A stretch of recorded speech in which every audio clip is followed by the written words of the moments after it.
Olá pessoal, tudo bem? Vamos dar início hoje à nossa aula de número 6 do curso de Estruturas de Concreto Armado. Bom, o nosso tema da aula de hoje está relacionado ao dimensionamento de elementos lineares sujeitos a solicitações normais. Então esse é um dos principais temas abordados tanto em provas e avaliações de concurso, quanto também na prática e no exercício profissional. Bom, dentro desse tema, dessa temática, podemos destacar elementos importantíssimos na prática, né? Quer dizer, nas aplicações de concreto armado das estruturas, relacionados a vigas, por exemplo, ou a elementos de pilares, ou seja, elementos que são caracterizados por elementos lineares e ao mesmo tempo solicitados por tensões prioritariamente normais, ou seja, perpendiculares ao plano de seção transversal. Bom, o nosso objetivo da aula de hoje é realizar uma breve apresentação dos princípios básicos para a determinação dos esforços resistentes de vigas de concreto armado.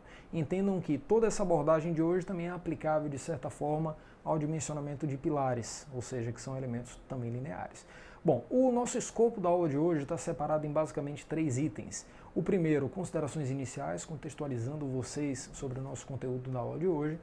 Subitem 2, domínios de flexão, que representam uma forma de estudo das seções submetidas às solicitações normais e nos permite entender situações que podem ocorrer numa determinada peça de concreto armado na iminência do colapso, ou seja, na iminência do esgotamento de capacidade resistente.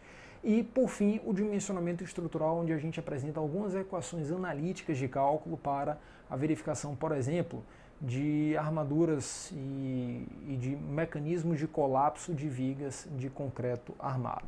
Bom, como considerações iniciais, a análise dos esforços resistentes, ou seja, a determinação da capacidade resistente dos elementos lineares ou de uma seção transversal de viga ou de pilares, devem ser consideradas algumas hipóteses básicas, como, por exemplo, a hipótese de seções transversais permanecem planas após a deformação, ou seja, uma seção inicialmente plana, indeformada, após a introdução do carregamento, a gente imagina que ela vai permanecer plana, quer dizer, uma hipótese que facilita a construção e o equacionamento de expressões analíticas. Bom, outros aspectos, conforme recomendações também da própria norma brasileira de concreto, a NBR 6118 de 2014. Então, a deformação das barras passivas, ou seja, das armaduras que a gente utiliza em concreto armado em geral aderentes, devem ser as mesmas do concreto no seu entorno, ou seja, se eu tenho uma deformação no aço, eu admito que há interação total entre o aço e o concreto e, portanto, as deformações são iguais nesse ponto limite, ou seja, nessa fronteira entre ambos os materiais. Diagrama parábola-retângulo ou retângulo equivalente para a representação das tensões de compressão na seção de concreto. Então, como é que a gente enxerga, Alberto, a distribuição de tensões numa seção de concreto para verificação da capacidade resistente? Bom, enxergamos apenas os esforços de compressão e desprezamos todo o concreto tracionado. A gente admite que ele deixa de contribuir para a capacidade resistente na iminência de colapso do elemento estrutural.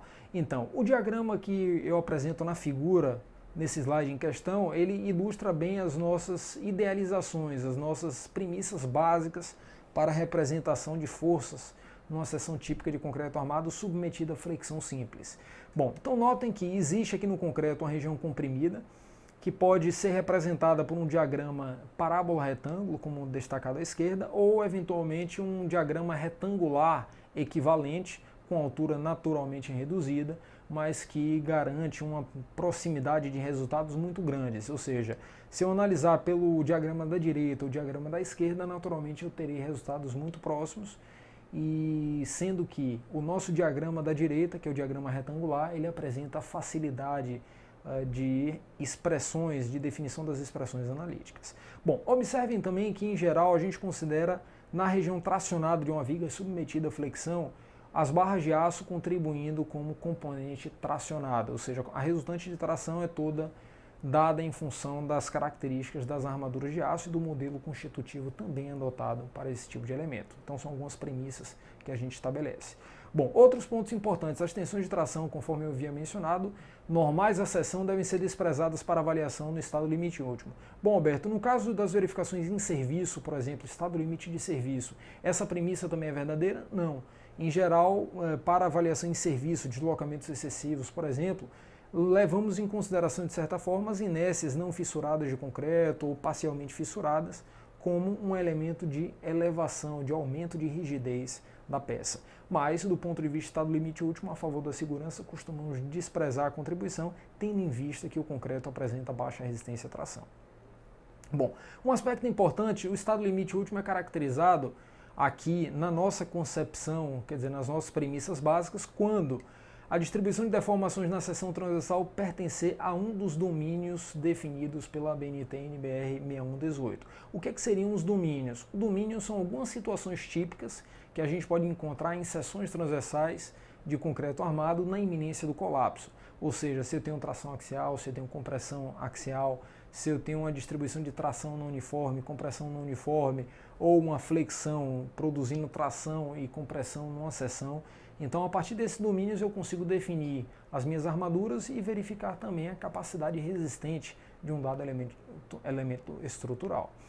Bom, eu coloquei a título ilustrativo também o diagrama tensão-deformação idealizado para o aço, para as nossas análises. Então, costumamos adotar, em geral, diagramas elásticos, ou seja, o primeiro trecho dado por uma função linear e um patamar plástico em seguida para representar a caracterização do aço. Em geral, Alberto, por que utilizamos o modelo elástico perfeitamente plástico? Primeiro, se eu utilizo limites associados ao aço até a ruptura, muitas vezes a seção de concreto, quer dizer, as vigas, os pilares, o dimensionamento deles é condicionado fortemente às verificações em serviço, ou seja, a limitação de deslocamentos, limitação de abertura de fissuras, dentre outros aspectos. No caso aqui também das seções, quer dizer, da utilização do modelo elástico perfeitamente plástico, é que ele é conveniente, ele é fácil de ser equacionado, que é uma das premissas que, em geral, a gente estabelece para a definição de modelos analíticos, perfeito? Mas nada exclui a possibilidade de, num futuro, e de outros pesquisadores também proporem um diagrama bilinear ou uma avaliação completa da não linearidade da armadura de aço no comportamento de vigas de concreto. Bom, subitem 2 relacionado a domínios da flexão. Então esse é um dos principais pontos chaves no entendimento do dimensionamento de peças fletidas de concreto armado com características lineares.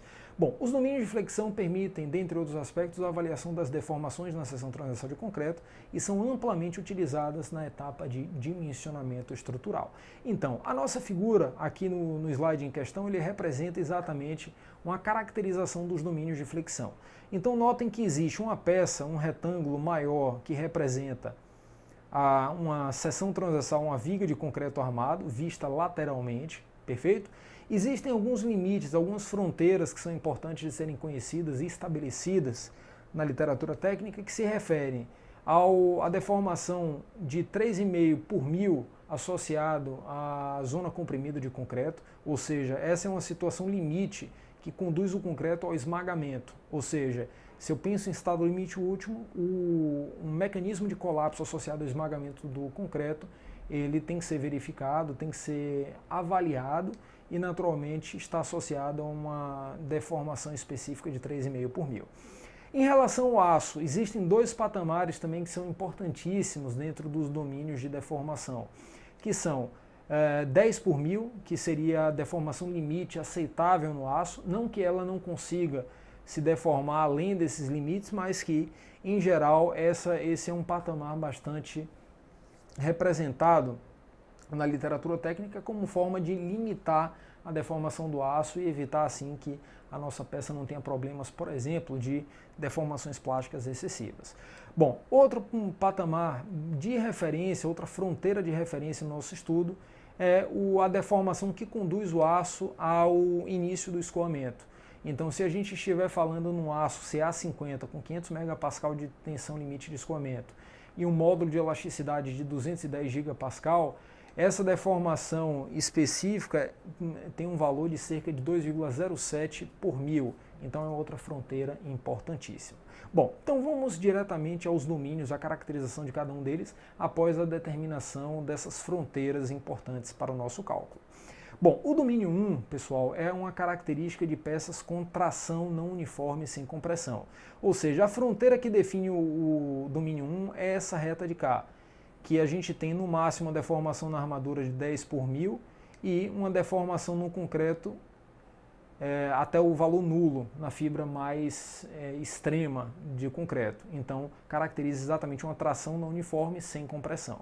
Bom, o domínio 2 é associado à flexão simples ou composta, sem ruptura à compressão do concreto, ou seja, não é um mecanismo de colapso associado à compressão do concreto, e, portanto, a deformação no concreto EC é menor que ECU, que é essa deformação de 3,5 por mil, e com alongamento máximo permitido para o aço. Então, a fronteira que define o domínio 2, ela está aqui no ponto de 10 por mil no aço e inferior ao 3,5 por mil no concreto. Então, seria essa fronteira aqui máxima permitida para o domínio 2. Bom, e em todos esses casos, aqui a gente tem esse mecanismo de colapso associado ao aço, ou seja, ao alongamento máximo permitido pelo aço. A gente vai verificar outros mecanismos também que referem-se a alcance de tensões limites no concreto, ou seja, de esmagamento.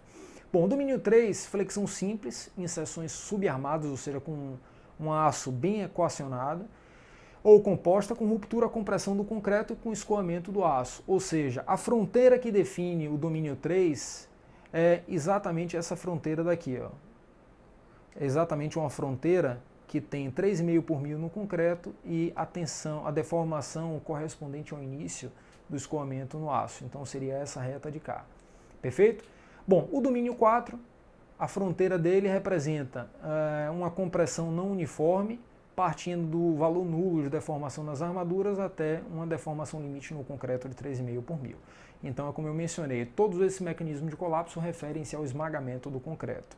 Então, domínio 4, flexão simples, seção superarmada ou composta com ruptura, compressão do concreto e aço tracionado sem que o escoamento seja observado. Bom, e o domínio 4A, flexão composta com armaduras comprimidas. E, por fim, o domínio 5, que seria a compressão uniforme sem tração nas armaduras, que é aquela fronteira entre o domínio 4 e o nosso domínio 5. Perfeito? Então, todos esses mecanismos referem-se, todos esses domínios referem-se ao esmagamento do concreto com o mecanismo de colapso. Além disso, temos os casos de tração uniforme na seção ou de compressão uniforme. São representados aqui por retas A e B na literatura, na norma técnica brasileira e também na figura que eu acabei de apresentar para vocês. Perfeito? Bom, e um aspecto importante no item 3, que na verdade será complementado com a nossa aula seguinte, é o de dimensionamento estrutural, quer dizer, as equações analíticas para o dimensionamento estrutural de vigas de concreto armado. Então, o que é levado em consideração, Alberto, além das premissas básicas que já foram estabelecidas?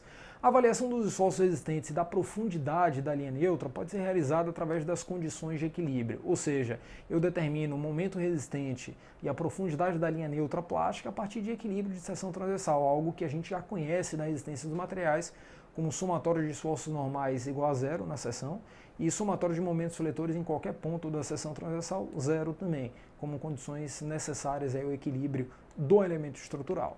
Bom, então nesse sentido, a profundidade da linha neutra é definida em geral pelo parâmetro x, como a gente vai mostrar um pouco mais adiante. A altura útil da seção transversal, que é dada pela distância entre a fibra mais comprimida de concreto e o centro geométrico da armadura de aço, definido como altura útil d. E a partir desses critérios, desses parâmetros, a gente consegue definir, por exemplo, o equilíbrio de forças na seção transversal.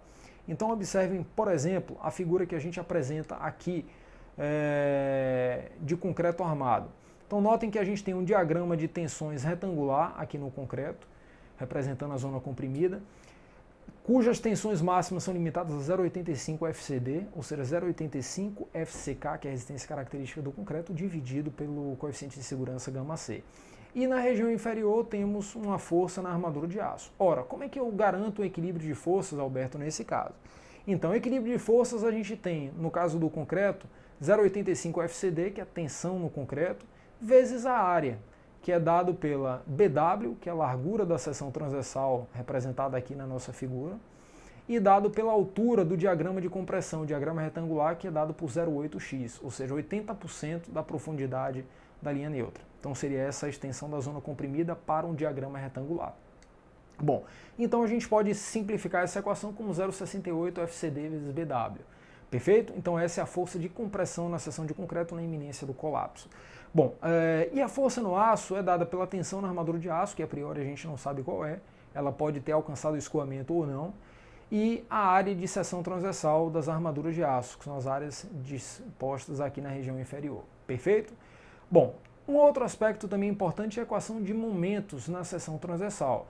Então, para a equação de momentos, em geral, a gente define alguns parâmetros importantes. Eu sei que para uma condição de segurança da seção transversal, eu tenho que garantir que os meus momentos fletores soliditantes serão inferiores ou no máximo iguais ao momento fletor resistente. Além disso, eu devo escolher pontos arbitrários convenientes para estabelecer a determinação do momento resistente. Ora, se eu estabelecer o ponto do centro geométrico da armadura de aço como ponto de referência, o meu momento resistente é dado pela força de compressão no concreto resultante vezes a distância entre a resultante de compressão e a resultante de tração, que é dado aqui nessa nossa figura, pessoal, por essa distância ZCC aqui. Então notem que a distância entre as resultantes é o ZCC. Ora, então se eu estabelecer o ponto de referência como centro geométrico da armadura, eu posso escrever aquela primeira equação. Caso eu estabeleça o centro, quer dizer, o ponto de aplicação da resultante de compressão como referência, eu posso escrever que o meu momento resistente é dado pela resultante de tração no aço vezes a distância ZCC, que a gente já mencionou o que era. Bom, se eu fizer a rearrumação das equações, ou seja, substituir ZCC pela distância altura útil D menos 0,4x, eu consigo modificar a minha expressão de momento resistente até uma configuração mais próxima do que aparece como equação final na literatura técnica. A gente vai discutir um pouco mais adiante nas aulas seguintes, em termos de exercício de aplicação, essas equações analíticas. De qualquer forma, eu consigo definir o meu momento resistente a partir da tensão na armadura, vezes a área na armadura, vezes a distância D menos 0,4x, ou ainda definir a partir do FCD, que está relacionado ao concreto, o ZCC, que é D menos 0,4x, e do parâmetro BW. Perfeito? Então é dessa forma que a gente consegue enxergar o momento resistente. Bom, caso o meu problema de análise seja determinação das armaduras de aço necessárias, eu posso isolar a minha variável armadura de aço e definir o momento fletor solicitante, definir alguns outros parâmetros e chegar a essa equação final. Perfeito? Então, assim, em geral, que a gente equaciona as formulações analíticas de uma viga de concreto armado. Bom, aqui eu coloquei novamente o diagrama, mas chegamos ao fim da nossa aula. Agradeço a atenção de todos, espero que eu tenha contribuído de alguma forma e vamos dar sequência ao nosso curso e ao nosso conteúdo de vigas de concreto armado na próxima aula. Obrigado a todos, pessoal.